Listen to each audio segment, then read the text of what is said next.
નમસ્કાર વિદ્યાર્થી મિત્રો, આપણે દોલન ભાગ એકની અંદર સરળ આવત દોલકના સ્થાનાંતર, વેગ, પ્રવેગના સૂત્રો જોયા, પ્રારંભિક કળા જોઈ, જુદા જુદી સ્ટાન્ડર્ડ પ્રારંભિક કળાઓ કેવી રીતે શોધી શકાય તે જોયું. આપેલી પ્રારંભિક કળાઓ પરથી કોઈ ટી સમયની કળા કેવી રીતે શોધી શકાય એ પણ આપણે જોયું. ત્યારબાદ સરળ આવત દોલક માટે સ્થાનાંતરનું સમીકરણ, સ્થાનાંતરનું વિકલન કરીને વેગનું સમીકરણ, વેગનું વિકલન કરીને પ્રવેગનું સમીકરણ અને વેગ અને પ્રવેગના કેટલાક સૂત્રો આપણે જોયા.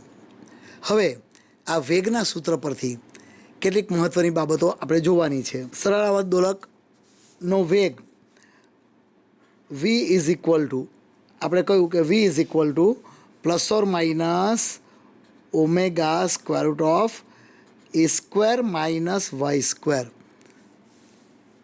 એ omega is equal to square root of a square minus y square. હવે જ્યારે સ્થાનાંતર y1 હોય ત્યારે વેગ v1 છે. ફરીથી બોલું, સ્થાનાંતર y1 હોય ત્યારે વેગ v1 છે અને આ જ રીતે y2 હોય ત્યારે વેગ v2 છે. સરળ આવત દોલક માટે કંપ વિસ્તાર તો અચળ જ રહેવાનો છે. y1 ત્યારે v1, y2 ત્યારે v2. તો આ કંપ વિસ્તાર અને આવર્તકાળ એ v1, v2, y1 અને y2ના સ્વરૂપમાં મેળવવાના છે. તો શું કરીશું મિત્રો? આપણે પહેલાં તો કહી દઈએ, આપણે મેળવવું છે, ધારો કે પહેલાં કંપ વિસ્તાર મેળવવો છે તો શું કરવું જોઈએ? બંને સમીકરણો વર્ગ કરવો જોઈએ. તો v1 square is equal two વર્ગ કરીશું એટલે અગાઉ કહ્યું એ મુજબ પ્લસ ઓર માઇનસ ચિહ્ન નીકળી જશે. Omega square into bracket A square minus y1 square. આ જ પ્રમાણે v2 square is equal two omega square A square minus y2 square. હવે આપણે આ બે સૂત્રો પરથી એ શોધવું છે તો શું કરવું જોઈએ? દર બાદબાકી કરી દઈએ. પહેલાં ગુણોત્તર લઈ લઈએ.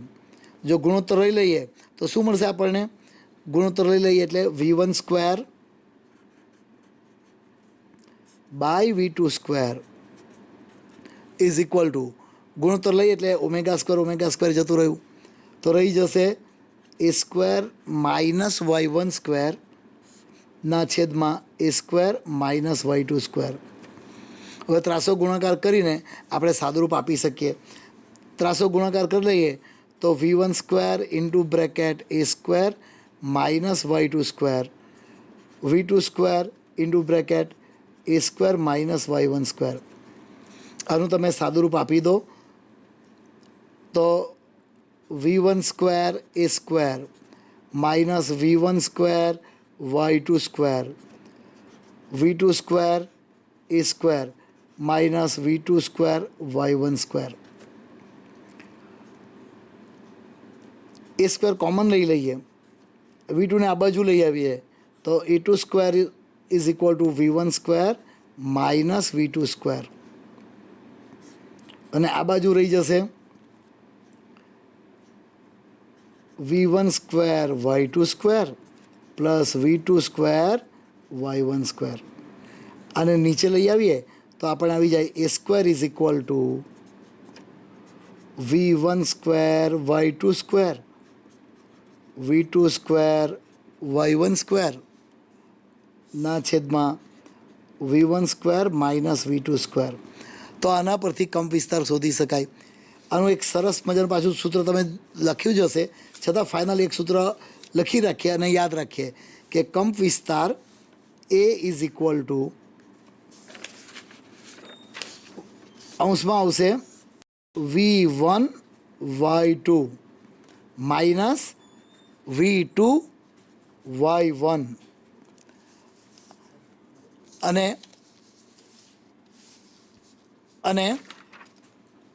v1 square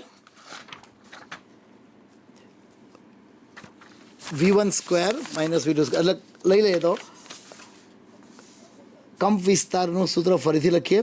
A is equal to V1 square Y2 square minus V2 square Y1 square upon V1 square minus V2 square.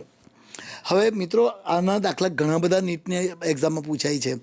જેમ કે એક ઉદાહરણ લઈ લઈએ કે ભાઈ સ્થાનાંતર 1 સેન્ટીમીટર ત્યારે વેગ 2 સેન્ટીમીટર પર સેકન્ડ અને સ્થાનાંતર 2 સેન્ટીમીટર ત્યારે વેગ 1 સેન્ટીમીટર પર સેકન્ડ. તો તમે કિંમતો મૂકીને તરત એ શોધી શકો. આ એ સ્ક્વેર છે એટલે એ શોધવું હોય તો આનું 1/2 લેવું પડે. કિંમતો અત્યારે આપણે મૂકતા નથી અને સમય ન બગાડીએ, તમે જાતે એમાં ગણતરી કરી શકો, એટલું સરળ છે. પણ આટલા સરળ દાખલા પૂછાય છે અને આવા દાખલા હવે તમારા સાચા પડવા જોઈએ. આવા પ્રશ્નોનો ઉત્તર તમને આવડવો જોઈએ. એ જ રીતે જો ઓમેગા શોધવું હોય તો જે રીતે આપણે ગુણોત્તર લીધો તેની જગ્યાએ બાદબાકી કરીને ઓમેગા પણ શોધી શકાય. તો આ થઈ ગયા સળાવદોલકના વેગ અને પ્રવેગની વાત. આપણે ત્યારબાદ ઉર્જાની વાત કરી હતી. ઉર્જાના સૂત્રો અને ઉર્જાના આલેખ. આપણે કહ્યું હતું કે સ્થિતિ ઉર્જા માટે કંઈક આવી વાત કરી કે સ્થિતિ ઉર્જા U is equal two half KY². આપણે કહ્યું કે સ્થિતિ ઉર્જા વિરુદ્ધ સ્થાનાંતર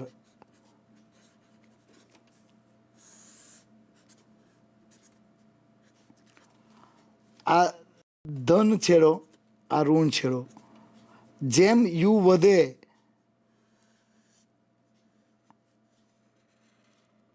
તેમ સ્થિતિ ઉર્જા વધતી જાય, જેમ સ્થાનાંતર વધે તેમ સ્થિતિ ઉર્જા વધતી જાય. અને છેડા પાસે સ્થિતિ ઉર્જા, આ ધારો કે ધન છેડો છે, આ ઋણ છેડો છે, તો ધન છેડા પાસે સ્થિતિ ઉર્જા એ યાંત્રિક ઉર્જા જેટલી હોય, ઋણ છેડા પાસે પણ એ યાંત્રિક ઉર્જા જેટલી હોય. ત્યારબાદ આપણે વાત કરીએ ગતિ ઉર્જાના આલેખની. તો ગતિ ઉર્જા માટે ગતિ ઉર્જા K બરાબર E માઇનસ હાફ KY². તો ગતિ ઉર્જા વિરુદ્ધ સ્થાનાંતરનો આલેખ હોય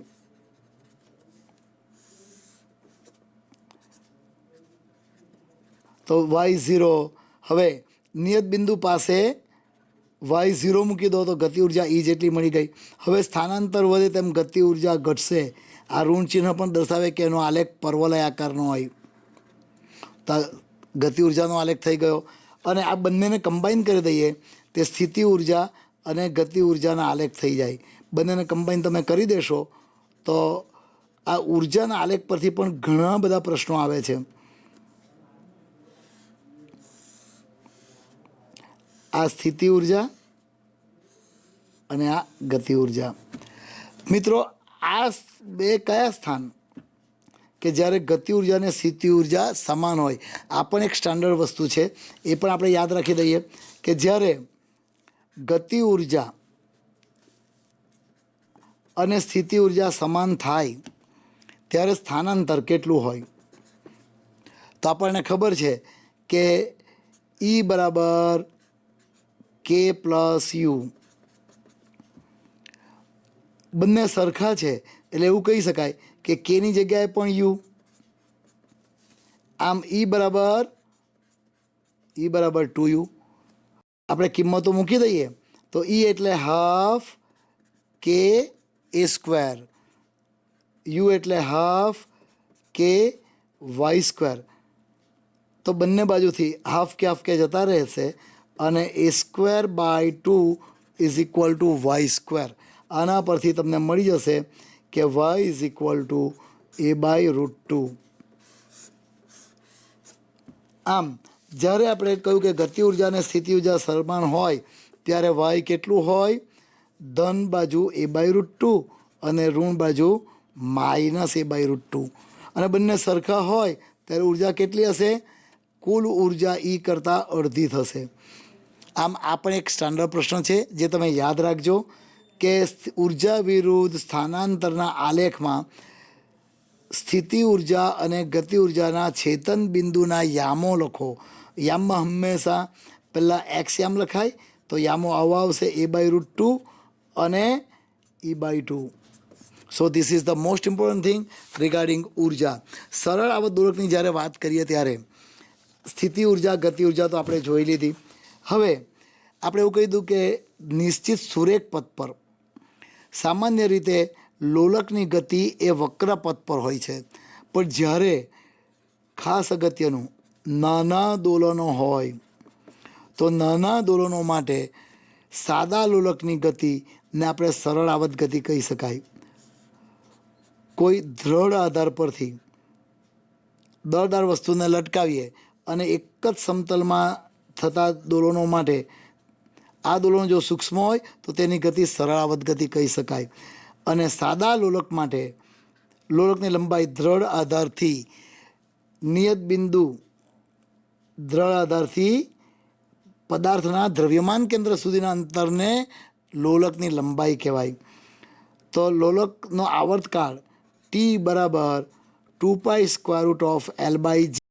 આ સૂત્રની તારવણીમાં આપણે સમય ન બગાડી ડાયરેક્ટ સૂત્ર સ્વીકારી લઈશું, જે આપણે અગાઉ પણ મેળવેલું જ છે. પ્રકરણ 2ની અંદર પારિમાણિક વિશ્લેષણથી પણ મેળવેલું છે અને આ સૂત્ર સામાન્ય રીતે યાદ રહી જાય છે.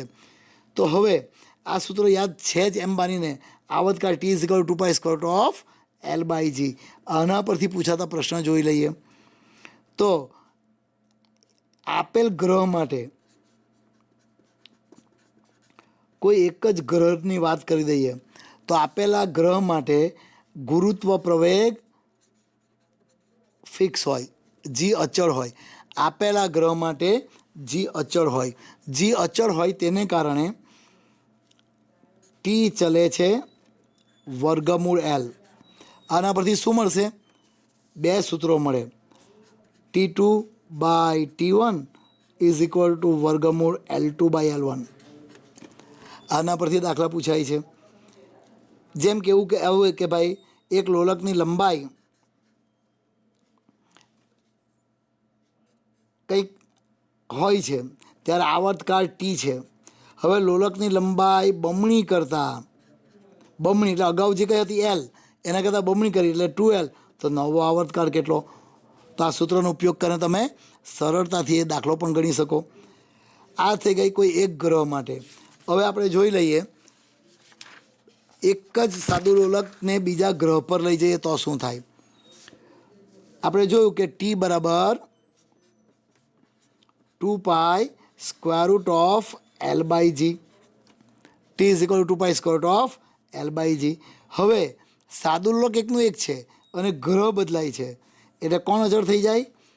L અચળ થઈ જશે અને ગ્રહ બદલાશે.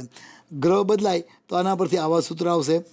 T2/T1 = વર્ગમૂળ G2/G1. T2/T1 ઊંધું થશે, વ્યસ્ત થશે, G1/G2, કારણ કે ટી ચલે છે વર્ગમૂળ 1/g. T2/T1 = G1/G2. તો આના પણ ઘણા બધા દાખલા આવે છે કે એક ગ્રહ પર આવર્તકાળ ટી છે. હવે એવા ગ્રહ પર લઈ જઈએ કે જે આવર્તકાળ બમણો થાય છે તો ત્યાં જીનું મૂલ્ય કેટલું હશે?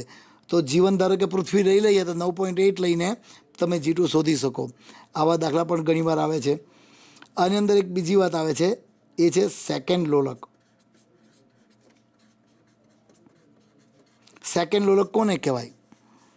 તો જે લોલકનો આવર્તકાળ 2 સેકન્ડ હોય, યાદ રાખજો મિત્રો, જે લોલકનો આવર્તકાળ 2 સેકન્ડ હોય એને સેકન્ડ લોલક કહે છે. સેકન્ડ લોલક માટે T = 2 મૂકી દઈએ તો તમને સ્વાભાવિક છે કે T = 2π√L/g. આના પરથી જો કિંમતો મૂકી દઈએ તો 2 તો અચળ જ છે, 2 ઉડી જાય, 1 = π²L/g. આમ સેકન્ડ લોલકની લંબાઈ બી ફિક્સ હોય. L = G/π². G/π² કરો તો લગભગ π² એટલે 3.14નો સ્ક્વેર એ G 9.8ને મળતું આવે અને L એપ્રોક્સિમેટલી 1 મીટર ગણી શકાય. આમ સાદા લોલક માટે બે વસ્તુ યાદ રાખો, આવર્તકાળ 2 સેકન્ડ હોય અને સેકન્ડ લોલકની લંબાઈ 1 મીટર હોય. ભાઈ આવા પણ દાખલા આવે છે કે ભાઈ એક લોલક પૃથ્વી પર સેકન્ડ લોલક તરીકે વર્તે છે. જો એને ચંદ્ર પર લઈ જવામાં આવે તો એનો આવર્તકાળ કેટલો? તો સેકન્ડ લોલકમાં ત્યાં પણ T2/T1 લઈને તમે પૃથ્વી માટે આવર્તકાળ 2 સેકન્ડ લઈ લેવાનો, આવી ગણતરી કરી શકો. આવા દાખલા તો છે અગત્યના. ત્યારબાદ આપણે સાદા લોલકની વાત આવી તો એલિવેટરમાં લિફ્ટની અંદર સાદું લોલક, લિફ્ટની અંદર સાદું લોલક, લિફ્ટની અંદર સાદું લોલક તો બે પ્રકારની લિફ્ટ આવી શકે. લિફ્ટ ક્યાં તો પ્રવેગી ગતિ કરે, ક્યાં તો લિફ્ટ પ્રતિપ્રવેગી ગતિ કરે. જ્યારે લિફ્ટનો વેગ વધતો હોય ત્યારે એને પ્રવેગી ગતિ કહેવાય. જો લિફ્ટ એ જેટલા પ્રવેગથી ગતિ કરે છે તો પાછી બે ગતિ આવે. પ્રવેગી ગતિમાં લિફ્ટ ઉપર જતી હોઈ શકે અથવા લિફ્ટ નીચે આવતી હોઈ શકે. ઉપર જતી એટલે ઉર્ધ્વ ગતિ. તો અસરકારક ગુરુત્વ પ્રવેગની અંદર એ પ્રવેગ એનો ઉમેરો થાય. પણ જો લિફ્ટ અધો દિશામાં આવતી હોય તો માઇનસ ગણાય. આથી અસરકારક પ્રવેગ G - A થાય અને આવર્તકાળ T બરાબર 2π√L/G', એટલે આવું થશે 2π√L/G+A ઉર્ધ્વ દિશા માટે અને અધો દિશા માટે G - A. આમ અત્યારે આપણે સામાન્ય યાદ રાખીશું G ± A. હવે ધારો કે લિફ્ટ પ્રતિપ્રવેગથી ગતિ કરે છે તો ભાઈ પ્રતિપ્રવેગ એટલે વેગમાં ઘટાડો. લિફ્ટના વેગમાં ઘટાડો થાય ત્યારે ઉર્ધ્વ અને અધોના કિસ્સા બદલાઈ જાય. જે પહેલાં ઉર્ધ્વમાં આવ્યું તે હવે અધોમાં જતું રહે. આમ અધોમાં અસરકારક પ્રવેગ થશે G' = G+A અને ઉર્ધ્વમાં થશે G - A. એટલે આ બંને સૂત્ર પ્રવેગિત લિફ્ટ માટે વાપરી શકાય. એ જ રીતે ધારો કે લોલક ગતિ કરે છે એ દરમિયાન કેબલ તૂટી ગયું.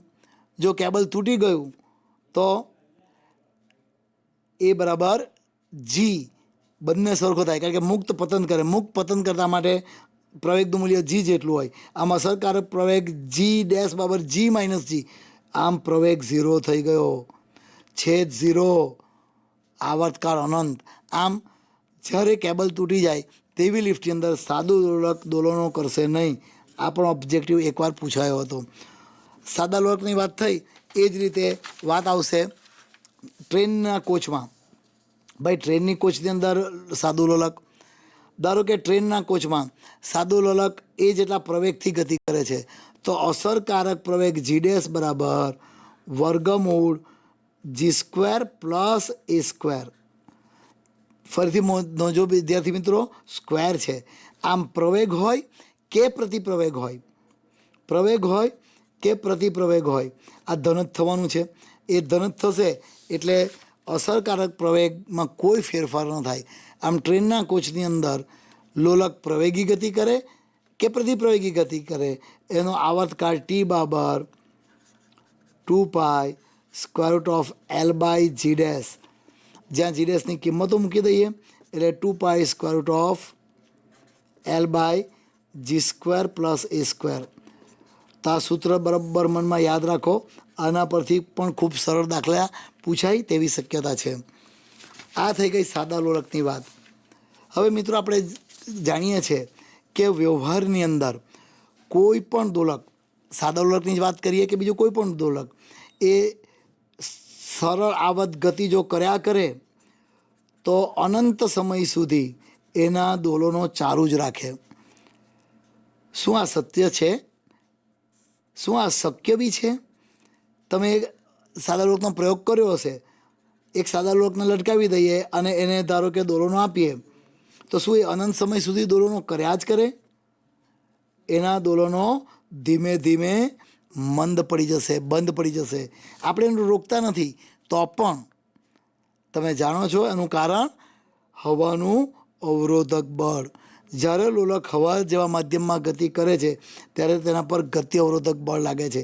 એ ગતિ અવરોધક બળને કારણે એના દોલનો ધીમે ધીમે ધીમે ધીમે મંદ પડતા જાય, દોલનો મંદ પડતા જાય અને છેવટે લાંબા સમયના અંતે દોલનો બંધ થઈ જાય. તો આ થઈ ગયું અવમંદિત બળો લાગે તેવી ગતિ. એટલે સ્પ્રિંગના ઉદાહરણમાં સ્પ્રિંગનું આંતરિક ઘર્ષણ બળ પણ એની ગતિને મંદ પાડે છે. એટલે હવાનું ગતિ અવરોધક બળ, સ્પ્રિંગનું આંતરિક ઘર્ષણ બળ વગેરે અવમંદિત બળો કહેવાય. અને આવા અવમંદિત બળોની હાજરીમાં થતા દોલનોને અવમંદિત દોલનો કહેવાય. અવમંદિત દોલનનો કંપ વિસ્તાર સમય સાથે ઘટે એ સમયનું વિધેય હોય. સમય જેમ વધે તેમ અવમંદિત દોલનનો કંપ વિસ્તાર ઘટે છે. હવે આને આપણે પાછા જોવાના જ છે, છતાં બી એક બીજું છે, કેટલાક તંત્રો એવા છે કે જેની અંદર આપણે કંપ વિસ્તાર ઘટાડી શકીએ નહીં, કંપ વિસ્તારને અચળ જ જાળવવો પડે, કંપ વિસ્તાર ઘટવો જોઈએ નહીં. દાખલા તરીકે લોલકની જ વાત કરીએ, એનું મહત્તમ સ્થાનાંતર છે, અહીંયા સુધી આવ્યું પછી કંપ વિસ્તાર ઘટવો જોઈએ નહીં. ધારો કે કોઈ બળ ન લગાડીએ તો એનો કંપ વિસ્તાર ઘટીને અહીંથી રિટર્ન થાય છે, તો જ્યાંથી રિટર્ન થાય ત્યારે એના પર બહારથી કોઈ બળ આપવું પડે. બહારથી બળ આપો એટલે પાછું એ અહીંયા સુધી આવવાનું. એ હવે કોઈ બળની જરૂર નથી, એ ગતિ કરીને ફરીથી અહીંયા આવે, ફરીથી અહીંયા આવે. જો પેલું બળ ન આપીએ તો પાછું અહીંથી રિટર્ન થઈ જાય. દોલોનો અચળ જાળવવા હોય તો પાછું અગાઉનું બળ આપો. બીજું વિદ્યાર્થી મિત્રો, આજે બળ આપવાનું એવું બી ના જોઈએ કે એનો કંપ વિસ્તાર વધી પણ ના જવો જોઈએ, મૂળ કંપ વિસ્તાર જેટલો જ થવો જોઈએ. આથી જે અગાઉ બળ આપ્યું, ધારો કે એના મૂલ્યને F0 કહી દઈએ, તો આ F0 મૂલ્યનું બળ જ પાછું આપવું જોઈએ. ક્યારે આપવાનું? એ જ્યારે રિટર્ન થવાની તૈયારીમાં હોય ત્યારે બહારથી બળ આપો, એટલે ફરીથી પાછું એ કંપ વિસ્તાર જેટલી ગતિ કરે. ફરીથી અહીં આવે, ફરીથી એ જ બળ આપો, ફરીથી આવે, ફરીથી એ જ બળ આપો. આમ કોઈ ચોક્કસ સમયના આધારે જ્યારે જ્યારે દોલક ગતિ કરીને નિયત બિંદુ પાસે આવે છે ત્યારે આ બળ એને આપ્યા જ કરવું પડે. આવું ચોક્કસ સમયના આંતરે બહારથી આપવામાં આવતું બળ, પુનરાવર્ત થતી બળ, બહારથી આપવા માટે બાહ્ય, ચોક્કસ સમયના આંતરે પુનરાવર્તિત થાય એટલે એને કહેવાય આવર્ત બળ. તો બાહ્ય આવર્તક બળ, જો બાહ્ય આવર્તક બળ લાગુ પાડ્યું હોય તો દોલોનો કંપ વિસ્તાર અચળ જાળવી શકાય. આવા બાહ્ય આવર્તક બળની હાજરીમાં થતા દોલનોને બળ પ્રેરિત દોલનો કહેવાય અથવા તો પ્રણોદિત દોલનો કહેવાય. આમ વિદ્યાર્થી મિત્રો, આપણે 3 પ્રકારના દોલનો જોઈ લઈએ. બધે 3ને કમ્પેરેટિવ સ્ટડી મારી જોડે જોઈએ તો લખતા જજો. પ્રથમ વાર આપણે જોયું કે શુદ્ધ સરળ આવર્ત ગતિ, એને શુદ્ધ સરળ આવર્ત દોલનો કહીએ, શુદ્ધ સરળ આવર્ત દોલનો. ત્યારબાદ આપણે જોયું બાહ્ય આવર્તક બળની હાજરીમાં કંપ વિસ્તાર ઘટે તેવા દોલનો, એને શું કહ્યું? અવમંદિત દોલનો. અને ત્રીજી વાત કરી બાહ્ય આવર્તક બળની હાજરીમાં થતા દોલનો. અહીં થિયરી પ્રકરણમાં આપણે વધારે ન પડીને જે યાદ રાખવાનું છે તે જોઈ લઈએ. શુદ્ધ સરળ આવર્ત દોલક માટે માત્ર એક જ બળ લાગે, F = કહેવાય. અહીં જે દાખલા પૂછાય એ અવમંદિત બળમાંથી પણ પૂછાય. આપણે કહ્યું કે અહીં F = કહેવાય તો ખરું જ, પણ ગતિ અવરોધક બળો લાગે છે, ગતિ અવરોધક બળો. ગતિ અવરોધક બળ ને આપણે FV કહી દઈએ. વેગ v હોય ત્યારે ગતિ અવરોધક બળ BV જેટલું હોય, એને કારણે વેગ ઘટે એટલે ઋણ ચિહ્ન મુકાય. આમ ગતિ અવરોધક બળ F = BV, જ્યાં B ને માધ્યમનો અવમંદિત અચળાંક કહેવાય. B ને માધ્યમનો અવમંદિત અચળાંક કહેવાય. આમ અવમંદિત દોલનો માટે કયું સૂત્ર થશે? F = કહેવાય -BV. પ્રણોદિત દોલનોમાં આ તો ખરું, શુદ્ધ શ્રાવત ગતિ તો ખરું જ, પણ એના જેવી જ વાત કરવી પડે. પ્રણોદિત દોલનો માટે F = કહેવાય તો ખરું જ, માઇનસ કહેવાય પ્લસ ગતિ અવરોધક બળ FV. પણ હવે દોલનો અચળ જાળવી રાખવા છે, એટલે કોઈ ચોક્કસ સમયના આંતરે બહારથી લગાડેલા બળ, બાહ્ય આવર્તક બળ. આમ બાહ્ય આવર્તક બળ પણ લગાવવું પડે. આમ F is equal to minus કહેવાય માઇનસ બીવી. બાહ્યવર્તક બળ F0 હોય અને આવૃત્તિ ઓમેગા હોય તો F0 સાઇન ઓમેગા ટી. આમ F is equal to minus કહેવાય minus B V plus F0 sine omega T. આ ત્રણ સૂત્ર સમજીને યાદ રાખો. F is equal to minus કહેવાય શુદ્ધ સરળ ગતિ માટે, અવમંદિત દોલનો માટે માઇનસ કહેવાય માઇનસ બીવી, જ્યારે પ્રણોદિત દોલનો માટે માઇનસ કહેવાય minus B V plus F0 sine omega T. હવે જ્યારે અવમંદિત દોલની વાત કરી બી, તો એનો કંપ વિસ્તાર સમય જોડે બદલાતો જાય. આપણે કહ્યું કે કંપ વિસ્તાર સમયનું વિધેય હોય, તો આ માટે આ સૂત્ર યાદ રાખો. કંપ વિસ્તાર એ સમયનું વિધેય છે અને A T is equal to A E raise to minus BT by 2m. ફરીથી ટી સમયનો કંપ વિસ્તાર A at T is equal to મહત્તમ કંપ વિસ્તારને ઘણીવાર એ 0 પણ કહીએ છીએ, અથવા a 0 is e raise to minus BT by 2m. A at T is equal to A 0 E raise to minus BT by 2m. આમ કંપ વિસ્તાર સમય જોડે ચરઘાતાંક કેવી રીતે ઘટે છે, આ પણ ઘણી બધી વાત આવે. ઘણી બધી વાર એવું પૂછે છે કે ધારો કે કંપ વિસ્તાર સમય જોડે કેવી રીતે બદલાય છે, તો કંપ વિસ્તાર સમય જોડે બદલાય એ માટે આ કંપ વિસ્તાર અને સમયના કેટલાક આલેખો આપણે જોઈ લઈએ. એ એટ ટી વિરુદ્ધ ટી, એ એટ ટી વિરુદ્ધ ટી. ધારો કે વાય બરાબર 0, આ મહત્તમ કંપ વિસ્તાર એ માઇનસ એ સમય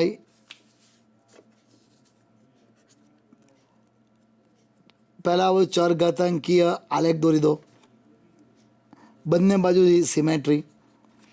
હવે બહુ અગત્યનું, ધારો કે સંવાદોની કળા પ્રારંભિક કળા 0 છે. આના આ જ આલેખ આપણે 3 કળાઓ માટે જોઈશું. 3 માટે આટલું તો અચળ જ છે. આ ઘણી બધી વાર વિકલ્પ તરીકે આવ્યું છે કે, અને આપણે બધા આલેખ ત્યારે સરખા જ લાગે જો આટલું બેઝિક નોલેજ ક્લિયર ના હોય તો.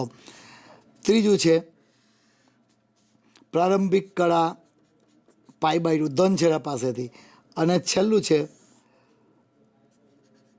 ઋણ છેડા પાસેથી. આ 3માં તમે જોયું, પહેલાં ચરઘાતાંકીય આલેખ ડ્રો કરી દીધો. હવે બહુ સરળ છે. પ્રારંભિક કળા 0, પ્રારંભિક કળા પાઈ બાય 2 અને પ્રારંભિક કળા 3 પાઈ બાય 2. જો ઋણ છેડા પાસેથી હશે તો 3 પાઈ બાય 2. જો પ્રારંભિક કળા 0 હોય તો આલેખ કેવો આવશે? ગતિની શરૂઆત નિયત બિંદુ પાસેથી કરે. જ્યારે મેં લોલકની વાત કરી ત્યારે આલેખ દોરેલો એ તમને ખ્યાલ હોય તો આ આલેખ અવમંદિત દોલનો માટેનો છે. અહીં આ ત્રુટક રેખા એક ઘટતો કંપ વિસ્તાર દર્શાવે, જ્યારે આ સ્થાનાંતરનું સૂત્ર છે. સ્થાનાંતર સમય જોડે ઘટતું જાય. અહીંયા તમે જોઈ શકો શરૂઆત અહીંથી લેવાની. આવું MCQ આવે છે. અહીંયા અહીંથી જ છે. જ્યારે હવે જો પ્રારંભિક કળ પાઈ બાય 2 હોય તો ગતિની શરૂઆત ધન છેડાથી કરશે. આટલો જ ફેર કે શૂન્ય હતું ત્યારે અહીંથી કર્યું, જ્યારે ધન છેડા પાસેથી હોય તો અહીંથી કરી દઈશું. આટલો જ ફેર લેવાનો છે કે પ્રારંભિક કળા પાઈ બાય 2 હોય તો શરૂઆત ધન છેડા પાસેથી કરવાની. અહીં શરૂઆત નિયત બિંદુ પાસેથી હતી, અહીંયા શરૂઆત ધન છેડા પાસેથી છે. હવે તમને આઈડિયા આવી ગયો છે કે જો પ્રારંભિક કળા ઋણ હોય 3 પાઈ બાય 2, ઋણ છેડા પાસેથી હોય, પ્રારંભિક કળા 3 પાઈ બાય 2 હોય તો શરૂઆત ઋણ છેડા પાસેથી કરવાની. પણ આલેખ તો એનો જ આવશે, ચરઘાતાંકી આલેખ. તો આ 3 આલેખો પણ ખાસ વિદ્યાર્થી મિત્રો યાદ રાખજો. આ થઈ ગઈ અવમંદિત દોલનના આલેખોની વાત. હવે કેટલાક એના આપણે દાખલા જોઈ લઈએ. તો અવમંદિત દોલનો માટેનું સૂત્ર A at T is equal to A 0 E raise to minus BT by 2m. આપણે કહીએ બીને અવમંદન અચળાંક કહેવાય.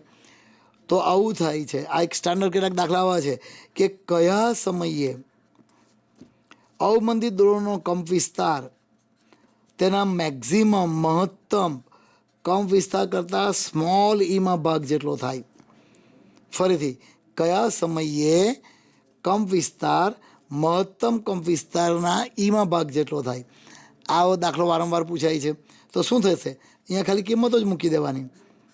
A0 by e is equal to A0 e raise to minus BT by 2m.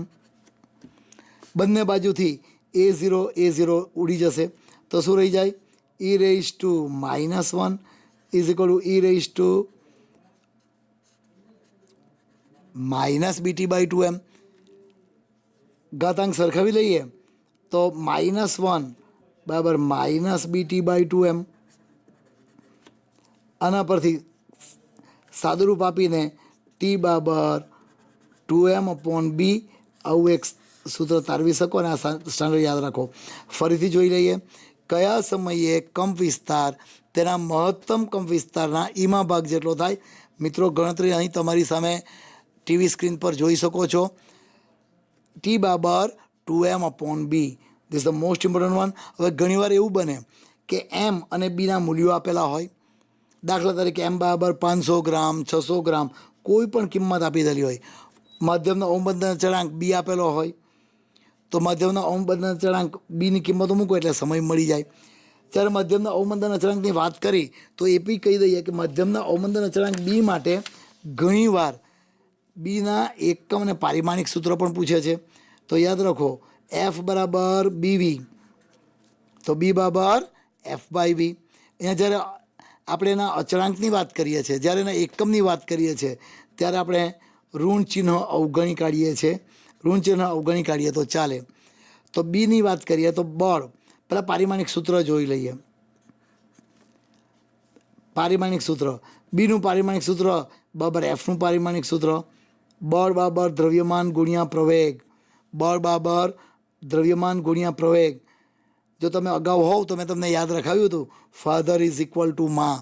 આપણે જ્યારે તમે બાયસેક પર જોતા હોવ તો મારા અગાઉના લેક્ચરમાં કહ્યું હતું કે એફ બરાબર MA. એ એટલે LT-2, વેગ એટલે LT-1. આમ આપો તો L ઉડી જાય, MT-1, 1 0 -1. આ અવમંદન અચળાંકનું પારિમાણિક સૂત્ર થઈ ગયું. એના પરથી અવમંદન અચળાંકનો એકમ પણ આવી શકે. M એટલે કિલોગ્રામ, T એટલે સેકન્ડ. આમ બીનો એકમ થાય kilogram second inverse. Kilogram second inverse. તો અવમંદન અચળાંકનો એકમ બી યાદ રાખી શકો તમે. હવે આપણે કહ્યું તેમ આવા પણ દાખલા આવે છે. ધારો કે અહીંયા જોઈ લઈએ, એક અવમંદિત દોલક માટે A' is equal to A e raise to -BT by 2m. ભાઈ એમનું મૂલ્ય આપેલું હોય, બીનું મૂલ્ય આપ્યું હોય અને કહે છે કે કયા સમયે આવર્તકાળ, એના મૂળ આવર્તકાળ અથવા પ્રારંભિક આવર્તકાળ, જેને A અથવા A0 કહેવાય, તેના 80% જેટલો થાય, 90% જેટલો થાય. તો આ ટી સમયનો કંપ વિસ્તાર કેટલો છે? મૂળ કંપ વિસ્તારના 80%. 90% આપેલો હોય તો 90%. ટકા હંમેશા 100 પર ગણાય. આમ A0 ને 80% એટલે 80/100 A0. આના પરથી A@T is equal two 8/10 A0 અથવા 8/10 એટલે 4/5 A0. A@T is equal two 4/5 A0. આ જો આવડી ગયું તો તરત જ આના પરથી તમે આ સૂત્રમાં હવે ઉપર કિંમતો જ મૂકવાની છે. શું કરવાનું છે? A@Tની જગ્યાએ લખવાનું છે A@T is equal two 4/5 A0. A@Tની જગ્યાએ 4/5 A0 is equal to A0 એમના એમ રહેશે. અને ઈ રેઇઝ ટુ, ભાઈ કિંમતો આપેલી હોય એ મૂકી દઈએ. બી અને ટીની કિંમત એવી આપેલી છે કે ધારો કે B/2m બરાબર 1 થઈ ગયું. કિંમતો એવી આપી હોય કે B/2m ઇઝ ઇક્વલ ટુ 1. તો A@T is equal to A0 e raise to -1t. સાદુરૂપ આપી દે તો A0 ઉડી ગયા. માટે 4/5 ઇઝ ઇક્વલ ટુ e⁻t વ્યસ્ત લઈ લઈએ એટલે e⁻t આ તરફ આવી જશે. આનો વ્યસ્ત લઈ લઈએ એટલે 5/4 થઈ જશે.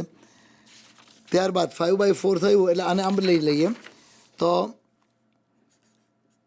e⁻t is equal two 5/4 e⁻t is equal two 5/4. હવે સમય શોધવો હોય તો શું કરવું જોઈએ? બંને બાજુ લોગ લઈ લેવું જોઈએ. તો આનું કહી દે તો શું થઈ જાય? ઈ કા લખીએ તો માટે t is equal two log e 5/4. હવે સામાન્ય રીતે આવા લઘુગુણક લોગ ટેબલમાં જોવાતા નથી. આ પણ એક વાત તમારે ખાસ શીખી લેવા જેવી છે કે જ્યારે ઈ આપેલું હોય તો લોગ ટેબલમાં જોઈ શકાય નહીં. આધાર પરિવર્તનના નિયમથી એને પહેલાં ફેરવવું પડે.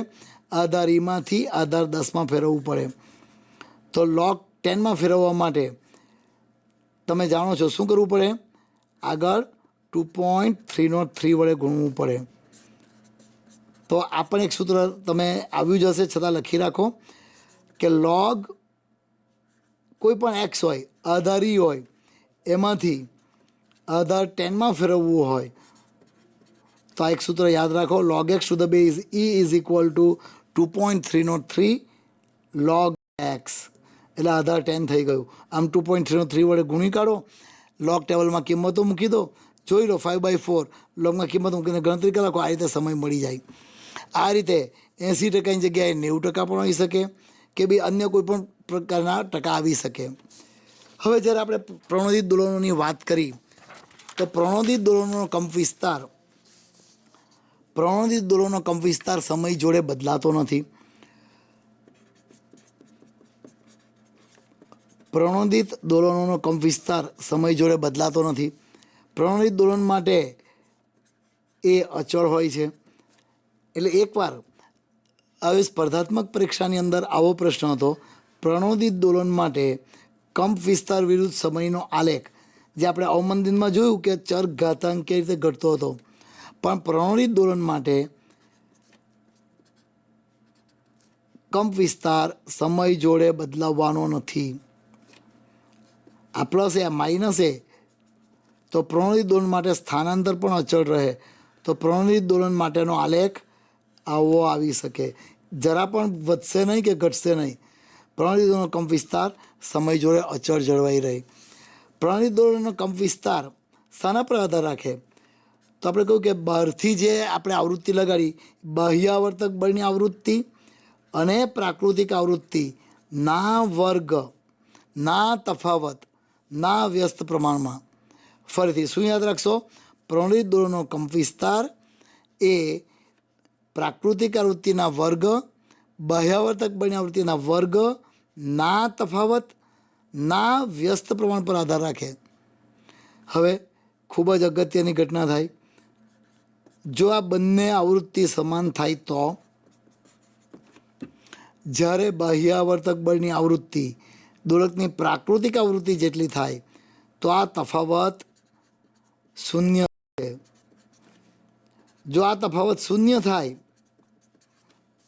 તો કંપ વિસ્તાર છેદ 0 થઈ જાય, મહત્તમ થાય. કંપ વિસ્તાર અનંત થાય.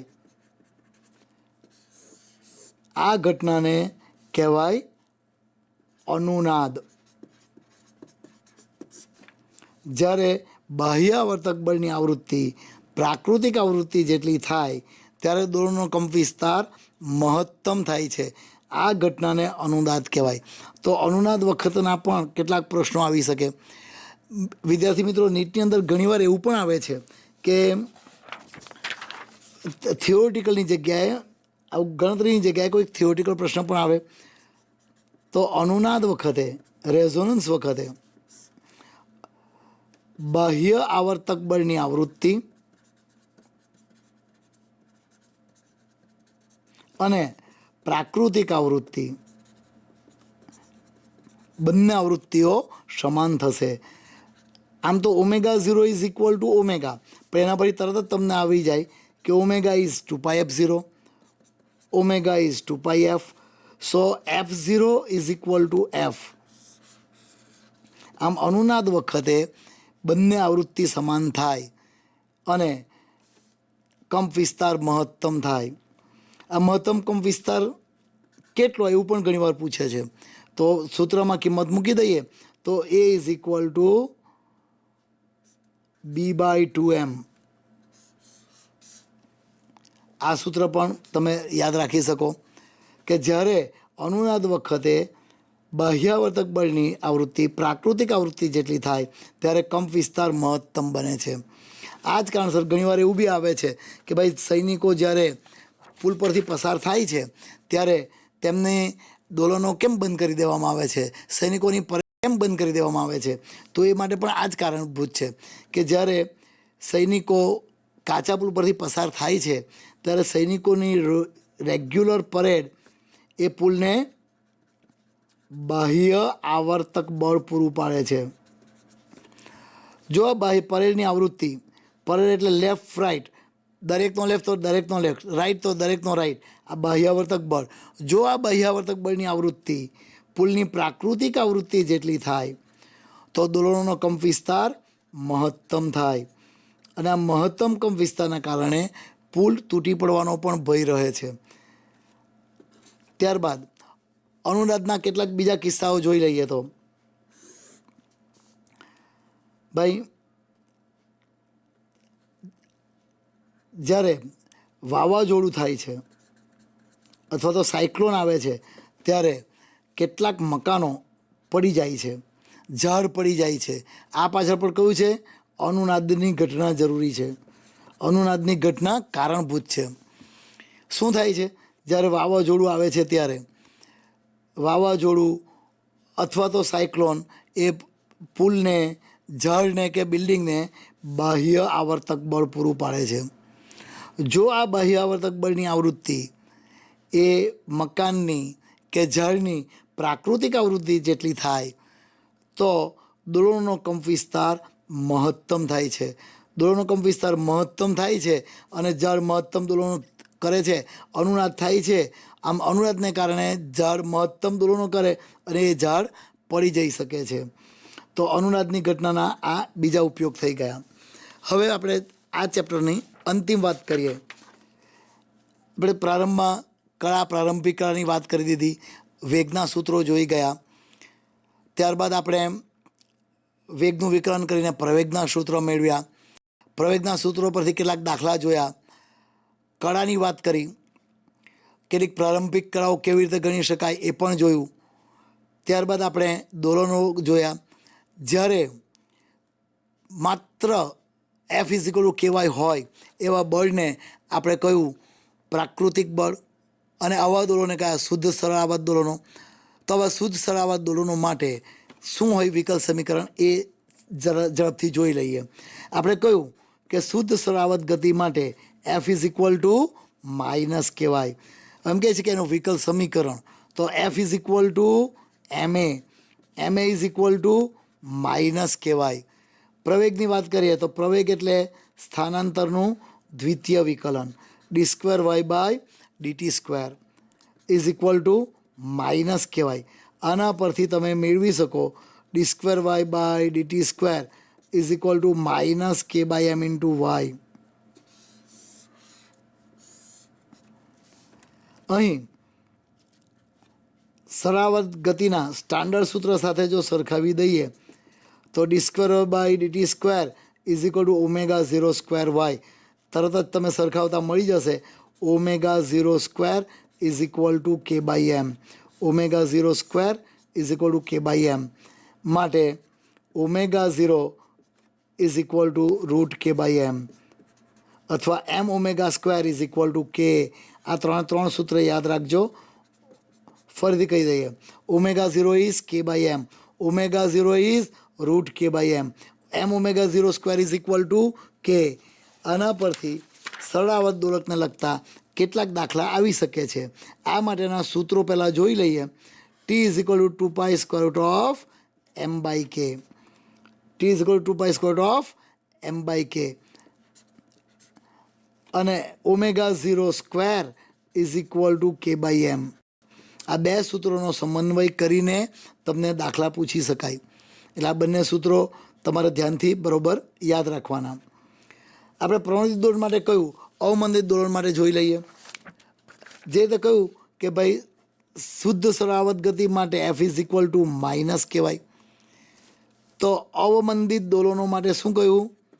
અવમંદિત દોલનો માટે આની જોડે બાહ્યાવર્તક બળ બીવી પણ હોય. અહીં પણ એની એ જ રીતે કહી શકાય કે F is equal to M A is equal to minus કહેવાય. V is equal to D Y by D T. જો એમ વડે ભાગી નાખીએ તો A is equal to minus K by M into Y minus B by M into DY by D T. એની કિંમત મૂકી દઈએ તો D square Y by DT square is equal to minus K by M into Y minus B by M into DY by d t. યોગ્ય કદમાં ગોઠવી દઈએ તો D square Y by DT square plus b by M into DY by d t plus k by M into y is equal to 0. તો આ થઈ ગયું અવમંદિત દોલનો માટેનું વિકલ સમીકરણ. ભાઈ આ સમીકરણનો ઉકેલની વાત કરીએ તો વાય ઇઝ ઇક્વલ ટુ એક સમય જોડે કંપવિસ્તાર ઘટતો હોય એટલે y is equal to a sine ન આવે પણ એ ડેશ સાઇન આવી શકે. A dash sine omega dash t plus 5, જ્યાં એ ડેશ એટલે કે સમય પર આધારિત કંપવિસ્તાર, અને આપણે જોયું એ પ્રમાણે એના દાખલા પણ આવી શકે. A dash at T is equal to A0 e raise to minus BT by 2m. આ સૂત્ર પરથી પણ દાખલા આવી શકે. તો મિત્રો આ થઈ ગઈ અવમંદિત દોલનો, પ્રણોદિત દોલનો અને પ્રાકૃતિક દોલનોની વાત. આમ દોલનોના ચેપ્ટરમાં તમે જોશો તો કંઈ એવું ખાસ અગત્યનું બહુ ભારે કહી શકાય એવું નથી. આટલા સૂત્રો પહેલાં યાદ રાખો. નીટના પ્રશ્ન ગણતી વખતે આ એક મારી સલાહ છે કે પહેલાં તમે આજે બ્રીફ થિયરી કરાવી એ પ્રમાણે પહેલાં બ્રીફ થિયરી લેવું. હવે એમાં કોઈ ડેરિવેશન તો પૂછવાનું છે નહીં, તો પછી એ સૂત્રને જરા બરાબર યાદ રાખો.